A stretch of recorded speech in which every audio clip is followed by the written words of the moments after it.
Good evening. For the past 4 months, Donald Trump and Elon Musk have been largely inseparable, whether meeting foreign leaders, signing executive orders or leading cabinet. The president has often had his self-styled first buddy hovering to one side. And so it was this evening in a press conference called to mark the tech billionaire's departure from the White House. The pair were full of praise for each other today, but there have been signs of tension. Most recently, Elon Musk criticised the president's landmark spending bill, and there have also been disagreements on visa restrictions and tariffs. Mr. Musk was sporting a black eye in the Oval Office today. He blamed that on a play fight with one of his children, but there's no doubt his time in office has been a blow for his business interests and, in some eyes, his reputation. Even by his own eccentric standards, the world's richest man cut an unusual figure in the Oval Office today.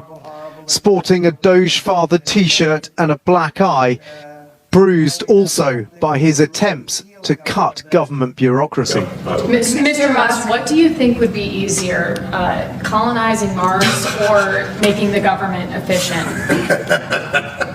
It's a tough call, but I think colonizing Mars and making life multi-planetary is harder. A question about his alleged regular drug taking reported in today's New York Times was abruptly batted away. There is a New York Times report today that accuses you of That New York Times? Let's move on. His shiner couldn't be ignored, though. He blamed his son, X. Yeah, no, I was just horsing around with little X, and I said, go ahead, punch me in the face, and he did. Turns out even a 5-year-old punching you in the face actually does. That was X that did? After 130 days of radical cuts, including laying off thousands of federal workers and closing entire departments, Elon Musk hinted he was still open to helping President Trump. Well, I expect to continue to provide advice whenever the president would like advice. I hope so. By the way, isn't this incredible? There was no sense of irony today, as the man charged with cutting government waste admired the 24-carat gold recently applied to the ceiling of the Oval Office. The Oval Office finally has the majesty that it deserves thanks to the president. His odyssey into politics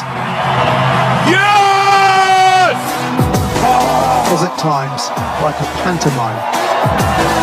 This is the chainsaw for bureaucracy.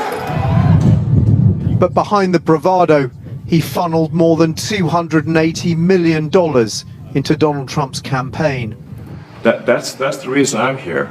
Buying a place at the cabinet table and frequently clashing with others around it. Those who've worked with Trump say despite the public bromance, there were multiple sources of conflict between Elon Musk and those in Trump's administration. I think things have been tense is around some of the other issues where Musk has strong views, whether it's on immigration or tariffs and trade with China, and questions about his use of government data, his own business interests as a U.S. government contractor, especially for the defense industry, data security, things like that. I think, and his lifestyle, I think, has also made some people in MAGA world uncomfortable. I gave him a little special something we have here. Thank you. A sign of his affection came as Elon Musk was about to leave today. He was given this golden goodbye. Thank you, Elon. Thank you. Take care of yourself. Thank you.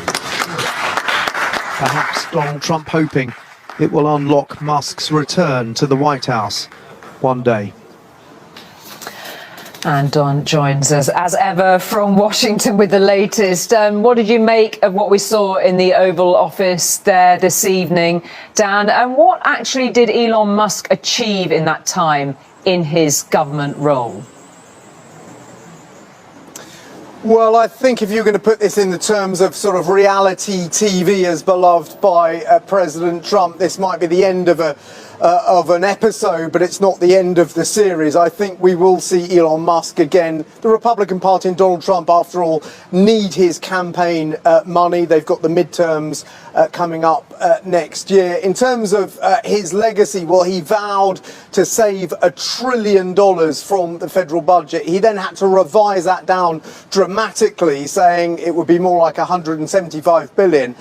A lot of experts here have gone through the numbers and are suggesting actually he may not have saved anything at all because of the number of people that were laid off and put on administrative leave. He may have actually cost the government money rather than save them any. Look, he was destined to be on a collision course with some members of the administration, particularly over the issue of tariffs. He is a businessman with interests all over the world and was bitterly opposed to the idea of putting up trade barriers for businesses like his Tesla car manufacturer.